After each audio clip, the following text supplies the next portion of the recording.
Rétrospective, toujours, nous faisons un zoom cette fois-ci sur le mois d'octobre 2019. À noter, une avancée majeure dans le dossier de la disparition de Sophie Le Tan, le récit de Stéphane Gaudry.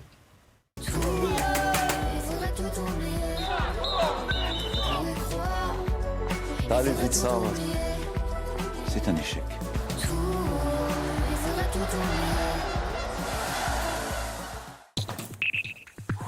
Des mois de recherche, de battues citoyennes, d'interrogatoires n'avaient rien donné.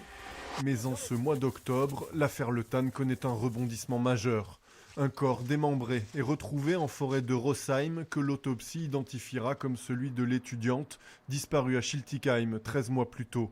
Pour la famille de la jeune Cernéenne, c'est un pas de plus vers la vérité. Nous voudrions que le coupable assume ses actes et paie pour son crime, qu'il arrête de nier les faits malgré toutes les preuves accablantes.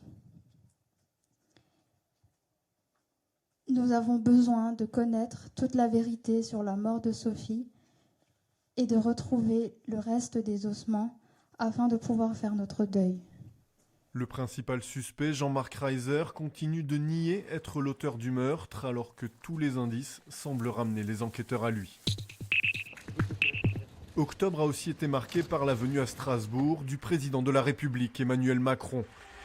Venu célébrer les 50 ans du Conseil de l'Europe et marquer son soutien à la présence russe dans cette instance. Je crois que le peuple russe se reconnaît fondamentalement dans l'humanisme européen, parce qu'il a participé à sa construction, parce que la géographie, l'histoire et la culture de la Russie sont fondamentalement européennes.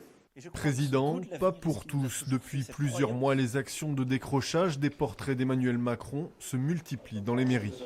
Donc je devais monter sur la table pour l'attraper. Très soigneusement. Et comme il s'était un peu mouillé dehors, tout ça, j'avais mis un chiffon pour mettre mes chaussures. Chiffon. Pour pas abîmer la table. Voilà, on dégrade rien, on fait un visage découvert. Voilà, c'est juste pour alerter. Un crime de lèse-majesté qui vaut à ses auteurs d'être poursuivis à Mulhouse pour refus de donner leur ADN avant d'obtenir l'annulation des poursuites pour vice de forme. À Mulhouse toujours, le service des urgences s'enfonce chaque jour davantage dans la crise. Les démissions en série de médecins titulaires laissent des internes sortis tout juste de leur cycle théorique, seuls, en première ligne, face à l'afflux de patients. C'est trop pour eux, ils décident collectivement de s'arrêter pour burn-out. Le fait que les médecins s'en aillent, ça veut dire que la charge de travail retombe sur les internes. Donc ça crée une situation d'angoisse majeure, à devoir être en première ligne, faire des prises en charge, commencer d'avancer des choses, des fois décider tout seul, en attendant que quelqu'un puisse se libérer, quelqu'un puisse être présent. Face aux cris d'alarme de ces étudiants, il faudra plusieurs jours à l'hôpital pour mettre en place un protocole d'encadrement des futurs médecins avec le soutien de la faculté de Strasbourg qui enverra des professeurs dans le service. Une vague rose, la 10e, et un succès qui se confirme et s'amplifie année après année pour la Strasbourgeoise. En 2019, elles ont été 12 000 à s'élancer pour 15 km au profit de la lutte contre le cancer du sein. Une vague d'espoir qui porte les malades. Je me bats tous les jours et je suis toute émue de voir toute cette énergie, tout cet engouement autour d'Octobre Rose et ça laisse beaucoup d'espoir par rapport à des nouveaux traitements qu'on peut trouver un jour et j'espère qu'on les trouvera. Chers collègues, comme chaque mardi, l'heure paisible se déroulera de 14h à 15h. Pour finir ce mois d'octobre, on vous offre quelques secondes de calme. Pas de musique braillarde, des lumières tamisées, le son des caisses enregistreuses en sourdine. Au supermarché Super U de Wittenheim, les personnes autistes ou hypersensibles peuvent venir faire leurs courses dans une ambiance moins agressive.